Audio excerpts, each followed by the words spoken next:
দেখুন, এটা 25 সালে নতুনভাবে শুরু হয়, কিন্তু এই যে এখানে মধুসূদন মন্দির, এর ইতিহাস টাকি বাজার সংলগ্ন এলাকায়। এটা দীর্ঘদিনের, 200 বছরেরও বেশি প্রাচীন। এবং ঘটনা হলো, এখানে যিনি জমিদার বাবুরা ছিলেন, ততুন রায়চৌধুরী থেকে শুরু করে, তারা এইখানকার এই মধুসূদন মন্দিরটা প্রতিষ্ঠিত করেছিলেন। কিন্তু এই মন্দির দীর্ঘদিন ভগ্নপ্রায় অবস্থায় পড়েছিল। এখানকার কতিপয় যুবক, সর্বোপরি আমাদের টাকি পৌরসভার ভাইস চেয়ারম্যান ফারুক গাজী, কান্তি ভট্টাচার্য, সজল ঘোষ, দিলীপ, মিহিরবা, এরা অনেকে মিলে এরা উদ্যোগ নিয়ে যখন এই জমিদার বাড়িটা ভেঙে পড়ে, তখন এই মন্দিরটাকে সংস্কার করার চেষ্টা করে। এবং সেই সূত্র ধরে 25 সালে এই মন্দির নির্মিত হবে, এখানে প্রতিষ্ঠিত হয়।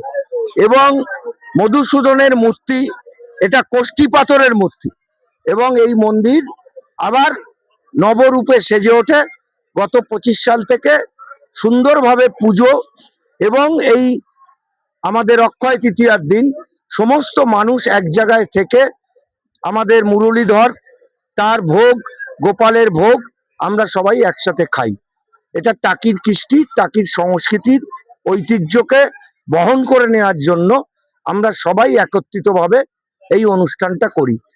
এবং সব থেকে প্রাসঙ্গিক যেটা হলো, আমাদের কিছু কিছু মানুষ বলে যে আমরা ধর্মে ধর্মে লড়াই করি, কিন্তু এখানে বিরল দৃষ্টান্ত টাকিতে ফারুক গাজী, আমার ভাতৃপ্রতিম, সে আমাদের উপপৌর প্রধান, সে অনেকটা ভূমিকা গ্রহণ করে এই অনুষ্ঠানটাকে সর্বাঙ্গীন সুন্দর করার জন্য।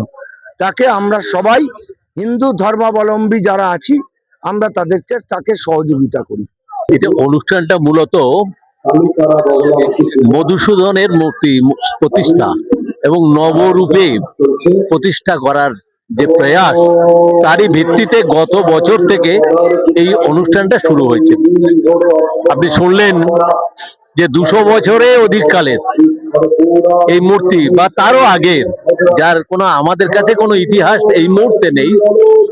তবে টাকির যে ঐতিহ্য, এই টাকির ঐতিহ্যটা এই পূজা অর্চনার মধ্যে দিয়ে সুন্দরভাবে প্রকাশ পেত। আমরা যে মিলনের মন্ত্র গাই, সেই মিলনের মন্ত্র, অর্থাৎ হিন্দু, মুসলমান, জৈন, খ্রিস্টান, বৌদ্ধ, পার্থিক সবাই আমরা এক মানুষ, তার একটা দৃষ্টান্ত হচ্ছে এই অনুষ্ঠানের আয়োজন। যার আয়োজক মূলত টাকি পৌরসভার উপপৌর প্রধান ফারুক গাজী মশাই।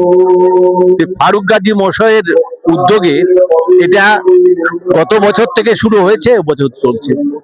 ঐতিহ্যের শহর টাকি, বহু ঐতিহ্য হারিয়ে গেছে, একটা ধ্বংসপ্রায় ঐতিহ্যকে পুনর্নির্মাণ করে যাদের উদ্যোগে এটা হলো, টাকির মানুষের, তাদের সবার কাছে কৃতজ্ঞ থাকা উচিত। এর চেয়ে বেশি কিছু আমি বলতে চাইছি না এই মুহূর্তে। সবাই এই অনুষ্ঠানে, এই আনন্দানুষ্ঠানে, এই ঠাকুরের প্রসাদ পাওয়ার অনুষ্ঠানে সামিল হোক, এটাই আমরা চাই, হিন্দু মুসলমান সবাই মিলে। যেমন আজকের একটা ঘটনার কথা বলছি, যে আমাকে উপপৌর প্রধান নিমন্ত্রণ করছে যে স্যার, অক্ষয় তৃতীয়ার পুজো, মধুসূদনের পুজো, আপনি এখানে আসবেন, পূজা দেবেন এবং প্রসাদ পাবেন। মুসলিম সংস্কার, ইসলামিক সংস্কার কোথায় গেল? কোথায় সে ঐক্যে ধর্মের কথা? কোথায় ধর্ম নিরপেক্ষতার কথা? তারা একটা আদর্শ প্রতীক হিসাবে এখানে তুলে ধরেছে নিজেকে, তার কার্যকলাপের মধ্যে দিয়ে ফারুক গাজী। তাই তার প্রশংসা করতেই। মন্দির শতাব্দী প্রাচীন মন্দির, দীর্ঘ বছর, মানে বহু বছর, প্রায় 200 বছরের মন্দির, তারও বেশি হবে। সেই মন্দির ভগ্ন অবস্থায়, প্রায় মাটির সঙ্গে মিশে যাওয়ার মতো অবস্থা এই মন্দির। তা টাকি পৌরসভার উপপৌর প্রধান মাননীয় ফারুক গাজী মহাশয়, তিনি প্রশাসনে বসার পরে তিনি টাকির সংস্কৃতি, টাকির ঐতিহ্য, টাকির যে কালচার, সেই পুরনো ঐতিহ্য বুনিয়াদি টাকিকে তুলে ধরতে চেয়েছেন। তার জন্যই তিনি চেয়েছেন আগামী দিনে যে টাকিতে যে টাকির যে সংস্কৃতি নিয়ে ভারতবর্ষের মানুষ, পশ্চিমবাংলার মানুষ দেখবে, টাকি পুরোনো দিনের সেই জগতে ফিরে এসেছে, পুরোনো দিনের জগৎ। তিনি এইটাকে চেষ্টা করেছেন এবং তিনি একটা মুসলিম ধর্মের মানুষ হয়েও তিনি একটা এই মধুসূদন মন্দিরের নামে মন্দির গত বছর উদ্বোধন হয়েছিল গোপাল পুজোর মধ্য দিয়ে।